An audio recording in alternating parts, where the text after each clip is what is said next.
Okay, this is 5N MOY paper 2 answers. Question 1. The first thing we have to do in question 1 is to adjust the additional information. Every one of these involve two accounts. Two accounts will be affected, so make sure you do that. Okay, the first one, the net realizable value or inventory was 6,005. Every time when you given this, the first thing that must come to your mind is impairment loss on inventory. Okay, so before we go to the impairment loss inventory, let's look at the inventory on top here. The inventory on top here is 6,009. Now they tell you that at the end of the year, the inventory is 6,005. So definitely there is a loss of 400 from 6,009 to 6,005. So this loss is called impairment loss.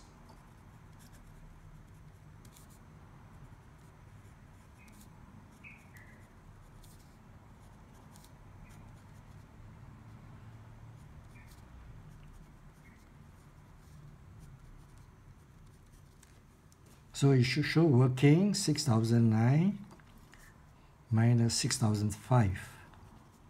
So the loss is 400. So when you go up to the inventory on top, you must minus 400 to bring your inventory to 6,005. And that is the value of your inventory at the end of the year.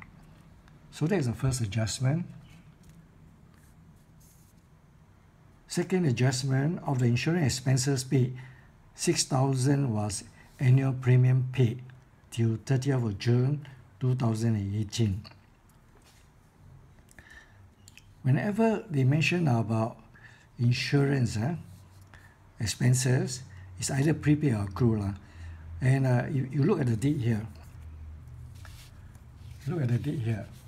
And this date is way after your accounting year end, which is 2018, all right, which is your accounting year is 31st March. So in other words, we pay even after the end of the accounting period. So there's prepaid. So you have prepaid insurance expense. So to calculate this insurance expense, 6,000 is annual premium. 6,000 is for 1 year. All right. Okay. So divide by 12. And how many months is prepaid? Okay, you count from end of March. Okay, you don't count March. You count April. April, May, June. So there are 3 months prepaid. So you must times 3 months here. All right. So that will give us 1,005. All right. That means to say that the insurance that is paid on top here, at the top here, insurance expense, 7,002 here.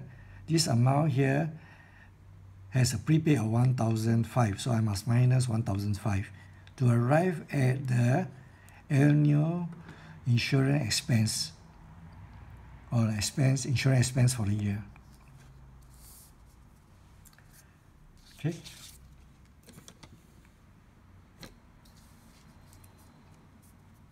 Okay, next. Rent income 2005 was earned but not yet received. So this is definitely very clear cut. They tell you not yet received means receivable. So rent income receivable. Receivable is an asset. Okay. So this is 2005. So what it meant is that the rent income on top here, the rent income of 15,000 is not enough. we still have to receive another 2,005. All right, so the total rent income for the year will be 15,000 plus 2,005. All right, so because it's receivable, that means this, after we receive 15,000, we still have to receive another 2,005. All right, next. Whenever you see this, it means there will be two accounts affected: allowance for impairment of trade receivable and impairment loss for trade receivable. Okay, all right. But then we look at it. Whenever you see this will be the new allowance. This will be the new allowance. So your new allowance must be 5150. So if you want to have the allowance figure, you must either bring this figure to this figure, either by adding or subtracting. Okay, let's see. So the difference between this 4,003 here and the 5,150 here is the impairment loss. So I will have the impairment loss.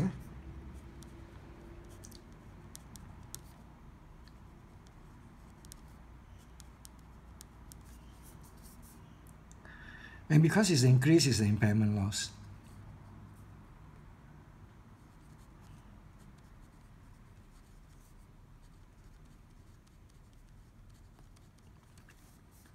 So the 5150 minus 4300.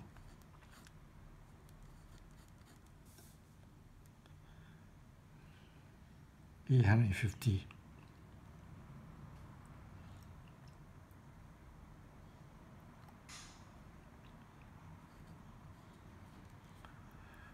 Okay, so there is a reduction of there is increase of allowance, so we must add 850 to this one to arrive at a new allowance for the end of the year, which is 5150.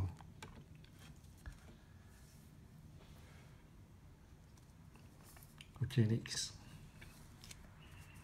Now depreciation will always affect two accounts. One is the depreciation account, and then the other one will be the accumulated depreciation. We have the accumulated with depreciation on top here. So, but we do not have the depreciation account here. So I will have the depreciation account here. So depreciation for the first one,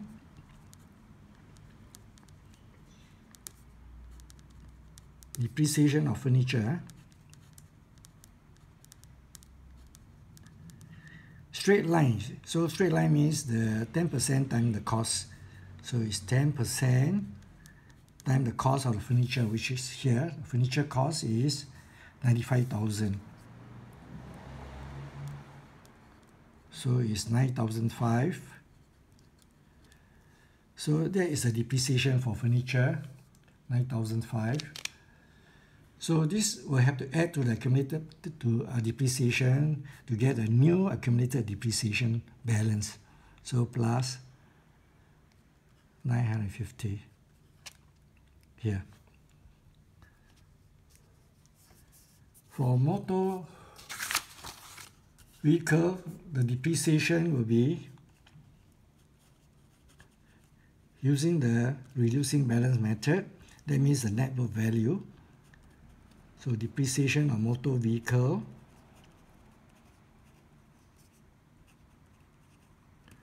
will be 15% times the cost minus the accumulated depreciation. The cost of motor vehicle is 200,000 on top here. 200,000 minus accumulated depreciation, which is 55,500. And that will give us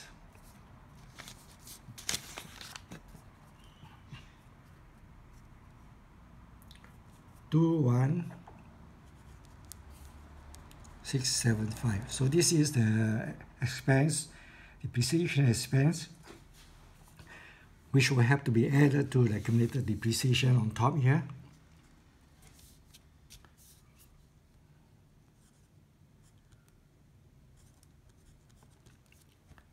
Okay, all these workings here, you have to show it in your answers, either in the income statement or balance sheet. Okay, I'm going to show you the answer to the income statement.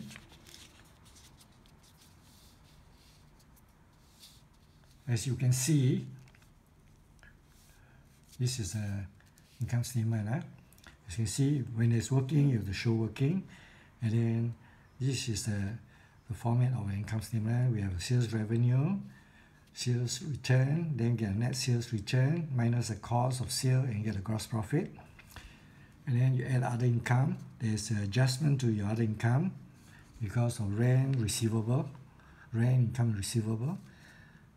And then the discount received. So you add the trading income and the other income and you get the total income here. Okay, this is the total income. All right.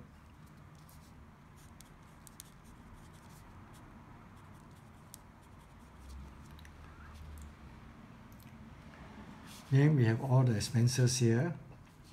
Okay, show workings, all those that I've shown you earlier on, all the working must be shown here, including the depreciation. Okay, there's one thing I missed out. I think that is the loan interest, isn't it? Yes.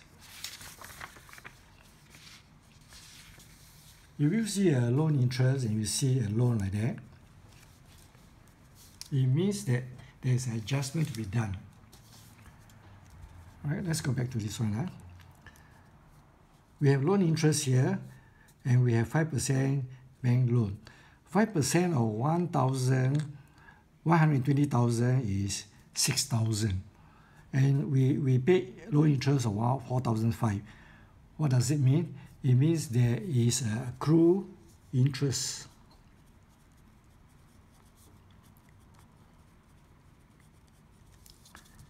All right, there's accrued interest of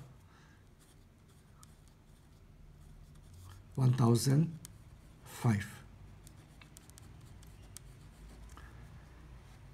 So the loan interest for the year should be 4,005 plus the accrued, which is 6,000. Okay, that's why in your answer, the interest expense is 4,005 plus 1,005. All right, or you can just work out directly from the loan. This is okay, right? And then we have the profit for the year. This will be shown in your balance sheet as well. Okay, let me go to the balance sheet.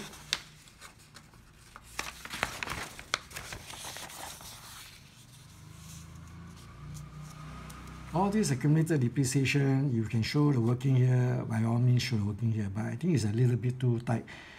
Okay, but make sure that the figures here are correct.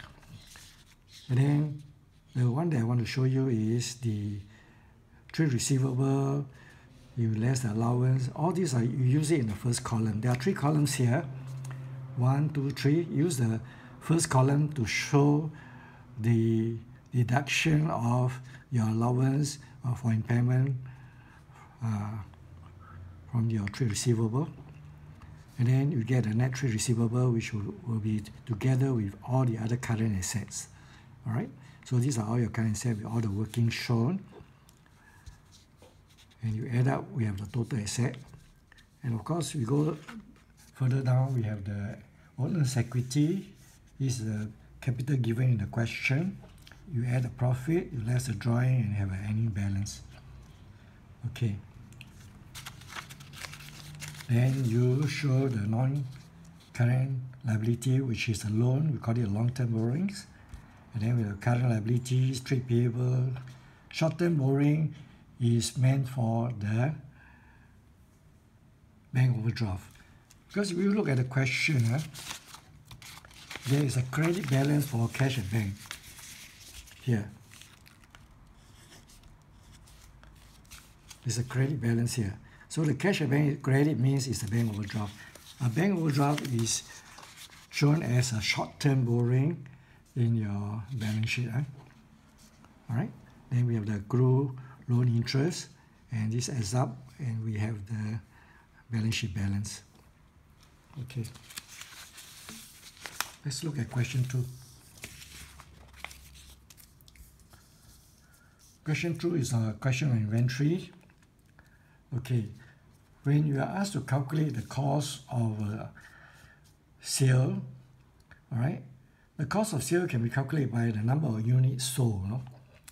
You see, these are the units sold. So altogether, we sold 250 plus 50. So this 300 units must come from the beginning balance here,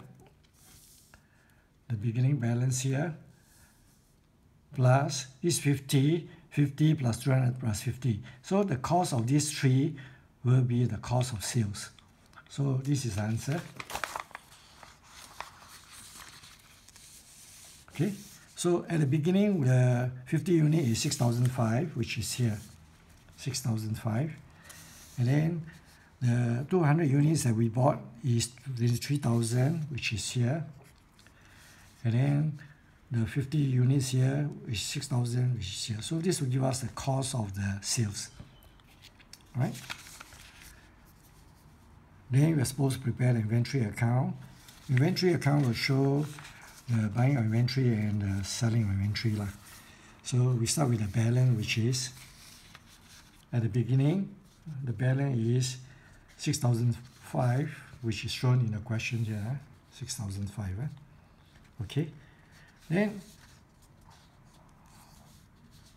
we buy on credit. On 10 April, we bought on credit from SIDA Limited. So we put there trade payable, SIDA. And because inventory is an asset account, is debit in nature, so we debit. And next one, we bought paying by cash. So it's cash in hand, we debit. And then we sold the first lot, 250, which come from the balance as well as the 200 here. So we add these two, that will give us 29500. And then we buy again 80 units, paying by check, so it's cash at bank, debit. And then we sold again 50 units, which come from the 50 units here, 6,000. So there you are. And you minus, and you get this answer. All right? Next, we are asked to prepare the sales revenue account. Sales revenue account is all in selling price. So we are not going to look at the cost of sale and all that. So we are looking at how much we sell and who do we sell to. Do we sell on credit, or do we sell cash, or do we sell receiving check? So there is no inventory here, there is no cost of sale here. You either have the trade receivable, or you have cash in hand, or you have the cash at bank. Okay, so it says here in the question, 250 units on credit. So we sold to this customer, trade receivable, Tan Builders. So sales revenue is income account, that's why we credit. So credit. And the second time we sold it for cash, so cash in hand, also credit, because it's sales revenue is an income account, so it's both a credit. So altogether we sold 60,000. All right, our total sales revenue is 60,000. And what do we do at the end of the month? We will transfer it to the trading account, not profit and loss, because sales revenue is part of the trading account. All right. Okay, the next question. Calculate the gross profit. You know gross profit is sales revenue minus cost of sales. Okay, so sales revenue, you can get it from the sales revenue account, which is 60,000 here. All right, or you can put it 50,000 plus 10,000 lah. And then where do you get the cost of sale? You get the cost of sale from your first answer here at the beginning, 35,500. So that will give us 60,000 minus this, that will be our gross profit. Okay, the last question of this, last part of this question is using an accounting concept, explain the basis of inventory valuation. So based on prudent concept, we should not value our asset higher than what it should be But if there is a loss in our asset, loss in value in our asset, we have to reflect it. That's why inventory is value at cost or net realizable value, whichever is lower. Okay, cost is the cost price that we pay for the inventory, and net realizable value is a value that we can get from by selling it at any point of time. So if the net realizable value is lower, we'll take the net realizable value. But if the net realizable value is higher, we will take the cost price. So that is question 2.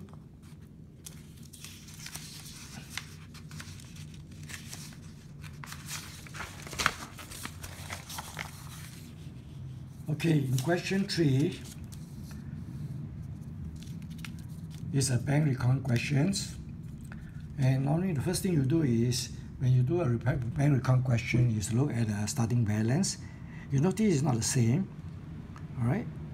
Then you go down the bank statement, you have a balance that is the same as our cash at bank balance at the beginning, which means to say that this item is old item, not in use. All these are not in use, so we must start at the same starting point. Okay. So now you will check whether what we enter in our cash at bank is reflected in our bank statement. Okay, we want to check whether items are both recorded. All right. So we look at the debit item here. The debit item here will be shown as a credit item here. So we have 1050 and 1050. If both items appear in both cash at bank and bank statement, we will just cancel. That means this item is okay. 1215, yes, we have 1215. 2000, no. So this item is an item that we have to reconcile later. All right. 1230, also no. So we circle them. And these two items also are not in our cash at bank, we circle them. So those that are circled need to be reconciled. Let's look at the credit column. 1007, yes, we have 1007. 1169 and 1196.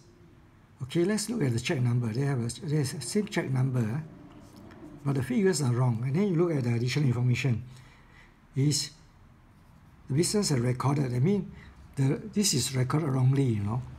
So this one is recorded wrongly, error. This one is okay, so we will strike off this one. We have to adjust the error here. Okay. 1005, we don't have 1005, so this will be 1005. So these items are not in your cash at bank, circle them also. Okay, when that happens, what does all this circle means? In your cash at bank, those debit items that are circled, all these two items that are circled, they are called uncredited check. That means it has not been credited into our bank account. And this item, error is not unpresented check. This item, we have issued a check given to somebody, but it has not presented to the bank for payment. So this is unpresented check. All right. Okay, so this uncredited check, unpresented check will be reconciled in the bank reconciliation statement. How about this item? What does this item that you circle in your bank statement, what do they mean?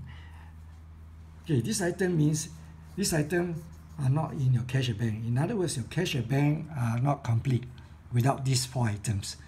So later on, when you go and prepare your cash at bank, you have to include all these items so that your cash at bank is complete. That's why when most bank reconciliation questions, they will ask you to prepare the adjusted cash at bank account, okay, for the month of April. And this is what we will do. So we will include all these items in your cash at bank account, right? To make it complete, those debit here will be shown as a credit item in your cash at bank. Those credit item here will be shown as debit item in the cash at bank. Okay, so this is how we show the cash at bank. So you notice that when we do our cash at bank, when we prepare the adjusted cash at bank, we are preparing an adjusted cash at bank here. When we start with the ending balance here, this balance here, okay, 8611. Not the beginning balance, because we want to prepare a bank adjusted cash at bank for the month of April. That means everything here is more or less correct except the balance lah. So the balance here is wrong. So we bring down the balance here. This balance is wrong because of these 4 items. These 4 items are not recorded in your cash at bank, so we are going to record. Okay, so the 550 is debit here, so we enter credit here. All right, the 50 here debit, we also credit here. The 560 here credit here, we debit here. And the 2000, what happened to the 2000 cash deposit? Oh, we have oh, this one is okay. Sorry, this one forgot. Okay, this one is okay because they appear in both. So the only one that we have to enter on the debit is the 560. And then the error, you notice that the correct figure is in your bank statement, because we enter incorrectly in our cash at bank account. So the correct figure is 1196, but we enter 1169. So the difference is $27. In other words, the credit entry in your cash at bank is short of $27. So we have to enter $27 here. Yeah. Keegan Agency need $27 more. Okay. So after you enter all this, you find a new balance. This is the correct balance now. This is the adjusted balance. It's a correct balance. And this is the balance that you show it in your balance sheet under current asset. Okay. And you will show this figure, this balance in your bank reconciliation statement. Okay, the next part, they ask you to prepare a bank reconciliation statement. Bank reconciliation statement, you must know the format. You start with the credit balance as per bank statement. Okay, where do we get this figure? A319. You go to the end of the month for the bank statement, which is here. This one, this figure here. And we put it here. So because this bank statement, we must always assume that the bank statement is always correct. So this is correct. So this is correct. Okay, but why is it still different from our cash at bank adjusted balance? This 8544 is supposed to be correct, but why is it still different? The two are different because of the unpresented check and the uncredited check. Okay, because of this one and because of this one. All right. You see, your bank statement balance, we did not enter this amount on. So now is the time for us to enter this amount. So we enter this amount. So to make the cash at bank and the bank statement the same, so we have to add this to this. Okay. Now your check has not been presented. Okay. So that means if not presented means your bank statement will not show this deduction. So now you must show this deduction. Okay, that's why it's deducted here. And you add this to your bank statement balance, and you minus this from your bank statement balance. You should get this figure, which is the same as this figure. So that's how we check. All right. So this is how we prepare the bank reconciliation statement. Okay, let's go to the C part of the question. State the effects of each of bank reconciliation statement on the profit for the year. All right. So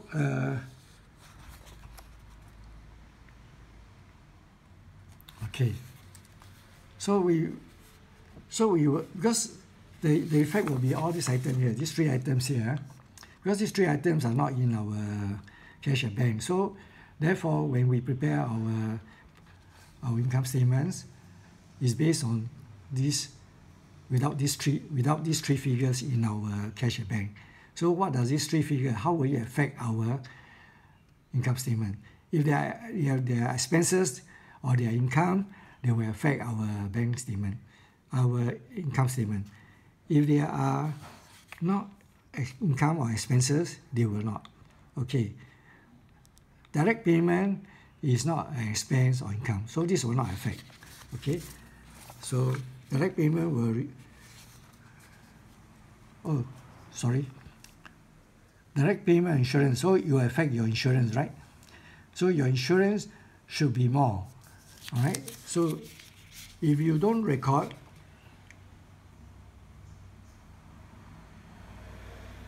if you now record this, that means your insurance will be more. So your profit will be less. So your direct payment insurance will reduce the profit. Okay. Okay. Let's take the next one. Commission is income, also not recorded. If it's not recorded, that means your profit. Income will increase your profit, right? So you don't record income, your profit will be reduced. Now we record, your income will increase. Direct deposit income will increase your profit. And the last one, bank charges is an expense. And expense will definitely reduce your profit. Okay? Bank charges will reduce the profit. Okay, last one. Explain the meaning of direct deposit. Okay, the direct deposit means that the people pay us from their bank account to our bank account. So our bank, the bank here means our bank. The bank has received money on behalf of the business and recorded it on the bank statement. Okay? So that's the answer for question 3. Let's go to question 4.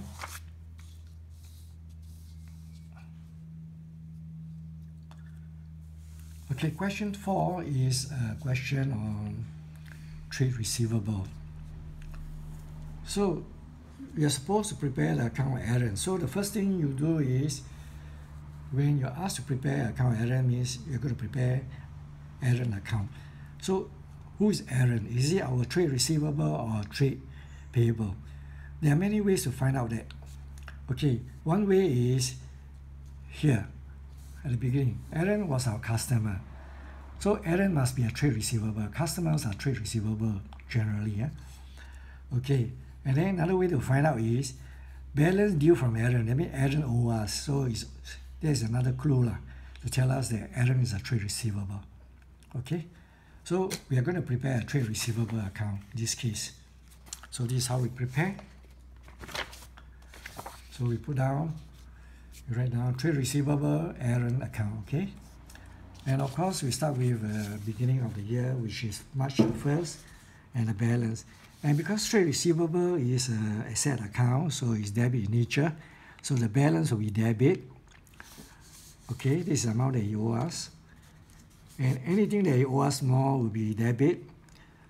So when Aaron bought goods from us, you'll be debited because you increase the amount that you owe us.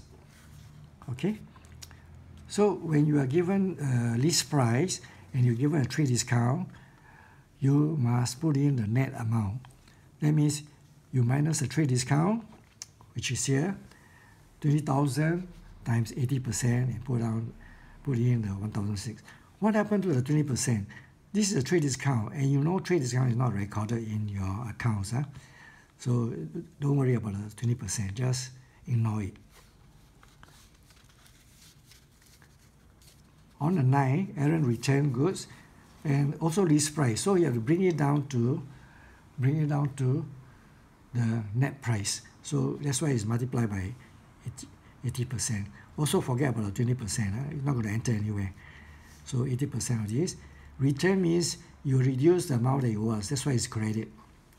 Then he pay us. Aaron pay us the amount due on March. Not this amount, not this amount, but this amount at the beginning. the amount that he owes us on March the 1st. So there is a discount given, there's a cash discount. So he pays us 90%, so 1,002 times 90, which is 108. 1080, which will be credit because we're going to reduce the amount you owe us. Then the discount is the remaining amount lah. So these two add up will be the amount, the total amount that he owes us, which he pays us. Okay, so that comes back to this balance which he still owes us. Alright, then we sold him some more goods because he bought some more goods from us. But this time you notice there is no trade discount. So this is the amount that we enter directly into the account. Alright, okay, directly into the account. Okay, then he was, okay, on the 27th, Aaron was declared bankrupt. When a person is declared bankrupt, as I mentioned in paper 1, it does not mean that he will not pay us. Okay, whatever he pays us, whatever he cannot pay us, we will also be shown in this account to remove the amount that he pays us. So, in other words, he owes us this amount 1710. So, this amount will have to be removed because he is declared bankrupt. Means whatever he pays us, we will show it here. Whatever he cannot pay us, we also show it here. But he can only pay us 20%. 20 cents on a dollar means 20% lah, because $1 is 100 cents. So you only pay us 20% of 1710, which is 342, and the remaining amount you cannot pay. So it will be considered as a write-off. Alright? So bring it to the allowance for impairment of trade receivable. So that is, the balance here will be 0 because he cannot pay us anymore. Shouldn't have any balance. Okay, next part of the question. What is the difference between trade discount and cash discount? Trade discount is given to encourage purchase of goods or purchased in bulk, whereas cash discount is given to encourage early or prompt payment of amount owing. So one is regarding the purchasing part and one is the payment part. Okay, then the next question. What is one advantage of having a trade receivable account in a sales ledger? If I have all the trade receivable in the sales ledger, then your general ledger will not be overcrowded. So the answer is trade receivable are kept in a separate sales ledger to prevent overcrowding the general ledger. Last question of this, question 4. State one reason why Aaron returned goods on 9th of March. Of course, Aaron can return goods for many reasons. Alright? Aaron returned goods because the goods are either damaged or defective or wrong specification. You just have to name one of these and you get them up. Okay, last question. You have attempted this question. This question is on prepayment and accrual. Alright? So, we are supposed to prepare the ledger account for advertising and rent income. Advertising is definitely an expense account. So what normally the question gives is the beginning of the year, during the year, end of the year. So what they give you at the beginning of the year is whether the expense is prepaid or accrued, the income is received in advance or receivable.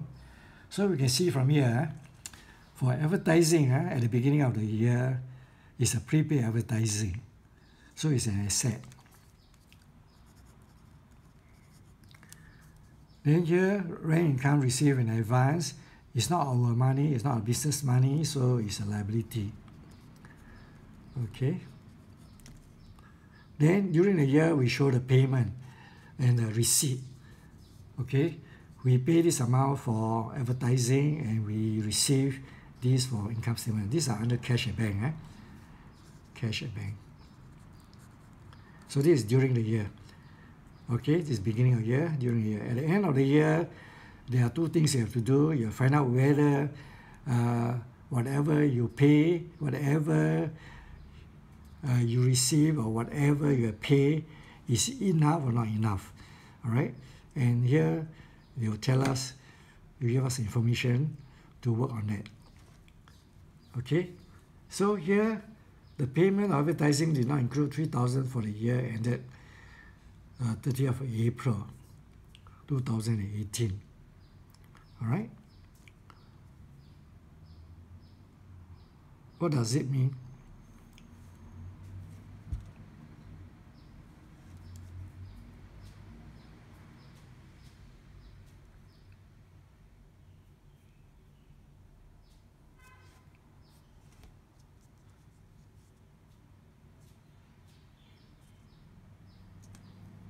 So this is accrue or prepaid. That means it's not in the payment. So not in the payment means we have not paid, so it's accrue.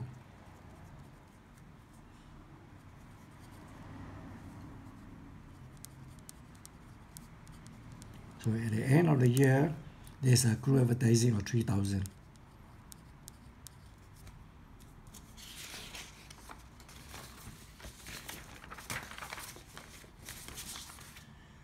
Okay, look at the next one. Wong Chong earned 24,000 rental income for the year.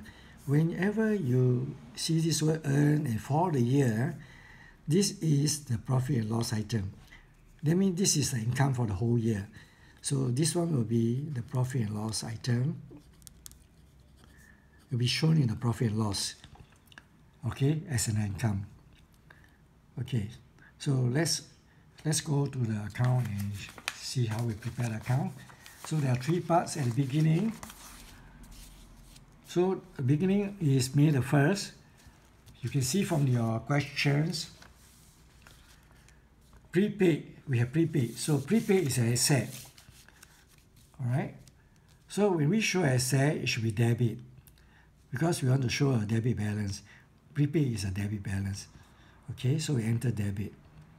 All right. The prepaid here and the prepaid here will be explained differently. Yeah? At the beginning of the year, we will explain it either as asset or liability. So it's an asset, so we show it as an asset. Then during the year, when we pay for advertising, the advertising is increased because advertising is an expense, and expense increase is debit, decrease is credit. So we pay 7,004 here, so we enter 7,004 here. So we have paid 3,004 here from last year, and we paid 7,004 for this year. So this amount is amount that we paid for this for advertising expense this year. Some of which is paid from last year, right? But it does not matter.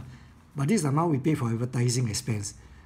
So then at the end of the year, you must ask yourself, is this amount enough or not enough? How do we know it's enough or not enough? Because we already work out that we have accrued advertising 3,000. That means it's not enough. That means after we pay this amount, we still got 3,000 we have not paid. So we have to add to it. That's why we debit it. So accrued advertising, we must put debit here to add to it. So this is not enough. So we have to add to it. So it becomes this amount. So this is the amount, the total amount that we have to pay for advertising, which we have to bring it to the profit and loss. Okay, now we come to the rent income. At the beginning, the rent income is a liability, so we will show, like I say, if it's an asset, we show it as a debit entry. If it's a liability, we show it as a credit entry because you want to have a credit balance to show that it's a liability. Okay, so in other words, we still owe 6,005 for rent income. All right. This rent income we received last year for this year. All right. This is the amount that we received last year for this year. Okay. And this year, how much did we receive? We received 14,400. Okay, we received 14,400. Okay. So altogether, how much did we receive? Last year we received 6,005. This year we received 14,004. We add the two together. So we received 20,900. Enough or not enough? Okay. How do we know enough, not enough? Because here we're told that the whole year the rental income must be 24,400. That means we must receive 24,400. Now we receive only 20,900. So it's not enough. All right? So it's not enough. So we must add to it. That's why we put credit here. 3,005, add to this to get this. Or you can work out like this. This minus this will give us this. All right? So this is the amount that we have to bring it to the profit and loss. Then I show you there. Profit and loss. That's why it must be brought to the profit and loss. All right? This is a credit balance, so we debit here to transfer it to the profit and loss. Okay. Now we come to the B part. Prepare the extract of a balance sheet showing the relevant section. So in this case, we will show the current asset or current liabilities. Okay, so we look at the end here. Accrue is a liability. Rent income receivable is an asset. Okay, so this, because it's the end of the year. End of the year. So end of the year for expense, we have accrue. That's why it's shown here under current liability. All right. Okay, current liability, 3,000. And for rent income receivable, that means at the end of the year, rent income, we have receivable, that means this is an asset, so it's shown under asset. Right? Okay, last question. Explain the accrual concept. How the accrual concept is applied when adjustment for prepayment accrual are made. Okay, you all know what is the accrual concept. Accrual concept states that income is recorded in a financial period that is earned regardless of when it's received. So it doesn't matter when you receive, as long as you earn, that is our income for the year. Similarly, expenses are recorded in a financial period, they are incurred, regardless of when payment is made. In other words, as long as we incur the expenses, it will be the expenses for the year. So this is the answer for part C. Right, that's the end of my answers.